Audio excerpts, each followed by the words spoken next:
someone who's been on our program before, Lindsey Curnutte. She's the press secretary for Heritage Action for America, joining me from D.C. Lindsey, it's good to see you again. Thanks for your time today.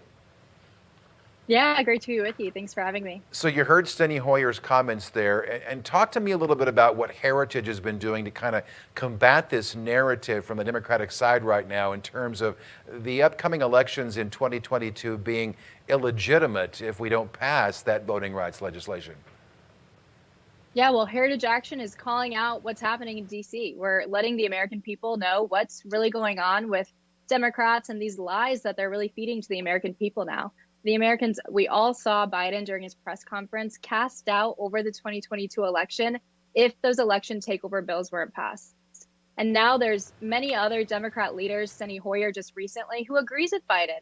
They're not shying away from this. They think literally if they don't pass that election takeover bill, they can't win elections in 2022. That's the message. And we're going to see a lot more of that coming up. We're going to see them say, oh, Republicans are trying to steal the election, kind of cast doubt over this. And if I'm correct, I really haven't heard a lot of the mainstream media talking about this and calling attention to this issue. Lindsey, I want to read some research that I looked up here before the broadcast today. Basically, the National Bureau of Economic Research found during some research of its own that between 2008 and 2016, voter ID laws, in its words, had no negative effect on registration or turnout overall for any specific group defined by race, gender, age, or party. So that's some research looking at 8 years worth of voting there. I know this is an issue that a lot of people may even be confused about in terms of what Democrats are trying to do.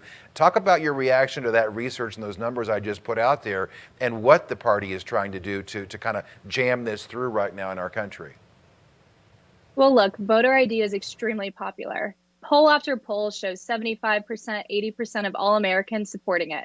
It's common sense. People need to show an ID to vote. They show an ID for everything else in this country. It's not a racist piece of legislation, and it's great to see a lot of state legislatures put these common sense practices in place to make sure that their citizens feel secure in their vote. What Democrats are afraid of, they're afraid of all of those gains that states like Texas, Georgia, Florida have all made over the past year and years before that. So they're taking control into their own hands. They are saying, we hate these bills. They are racist. We need all the power. We're not racist. DC apparently does everything just so great that they need control over the elections as well. But it's not just about that. It's about power for the Democrats. The more that DC has control over the election, the more room there is for fraud across the country. So that's what we're concerned about. Heritage Action is really keeping an eye on this issue. We're holding Democrats accountable. We're calling balls and strikes and seeing what actually is happening in these states and why they're good for election integrity, voter turnout, and securing the right to vote.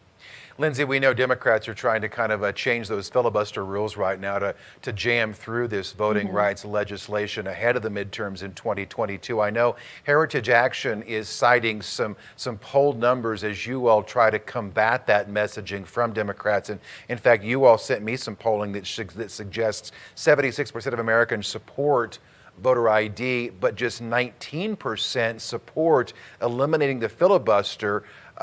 So that's jarring, in my opinion, right there, that so many people are against this filibuster idea, yet it's really the main topic of discussion there in terms of trying to get that voter rights legislation pushed through Congress. Yeah, exactly. And the Democrats can't even get the entire party on board with abolishing the filibuster. We've seen leaders in the Democrat Party, Joe Biden, Chuck Schumer, say we need to get rid of the filibuster and pass this election laws. But there's two members of the Democrat Party who said, no, we're not doing that. We're not blowing up 200 years of precedent. That's Sinema and Manchin from Arizona and West Virginia. So they can't even get their entire party on board here. But it's such a flip-flop. That's what I really want to talk about. I mean, Democrats for the past 10, 15, 20 years have said we should protect the filibuster. It's so important. And just now, when they realize that they can get more power, do they want to nuke the filibuster, change those rules, and pass that election takeover bill? That's what it's all about, power. You know, and also I know one of the messaging priorities that Heritage has been working on this week is getting honest poll workers in place. And in fact, this last Tuesday was National Poll Worker Recruitment Day in America. Talk about what you all are doing at Heritage in terms of this issue of having those free and fair, legitimate elections, as you're not hearing the other side say. As far as getting those poll workers, which are so important to the process, tell me what you're doing right now. Yeah, well, Heritage Action has a grassroots army of 2 million conservative activists across the country. On Tuesday, like you mentioned, that National Election Worker Recruitment Day, we are calling on our activists to get signed up, become a poll watcher. If you were concerned about the integrity of your elections last time, get involved in the process. We have a great podcast up. It's called On Air with Heritage Action. We break down how you can become a poll watcher and a poll worker and get involved in the process. Make sure that your state's enforcing those very important election bills that we just talked about, actually making sure everything's by the book and being followed for this next election. So 2022 is going to be really big for Republicans, we're hoping, but we need to make sure that that enforcement is there. So we need everyone. We need everyone to get involved, become a poll worker. Lindsey, before I say goodbye, I want to give you a chance to kind of help educate our viewers who may be watching right now but don't know a lot about Heritage Action for America. Let's kind of give our viewers a brief synopsis of the work that you all are doing to kind of help bring our country some healing and ways to move forward. Yeah, well, we're all about holding members of Congress accountable to their campaign promises. We're affiliated with the Heritage Foundation, the top conservative think tank in DC, and we're here speaking on behalf of the American people. We want to make sure that your voice is heard in DC and your members aren't forgetting all of those great promises they made during the campaign to be conservative and fight for your taxpayer dollars when they get to DC. So if you want to get involved and hold your member of Congress accountable with us, you can go to heritageaction.com. Got a ton of resources on how to get involved today. And I know, Lindsey, Real America's Voice, we've got a partnership with you where we're actually trying to make a big effort to get more of your folks on so we can share some of your messaging priorities with our viewers and let them know how to get involved. And I know we're going to have you back. Lindsey Curnutte, the press secretary for Heritage Action for America. I appreciate your time and I hope you have a good weekend, ma'am. Thank you. We appreciate you so much. Thanks for everything you do.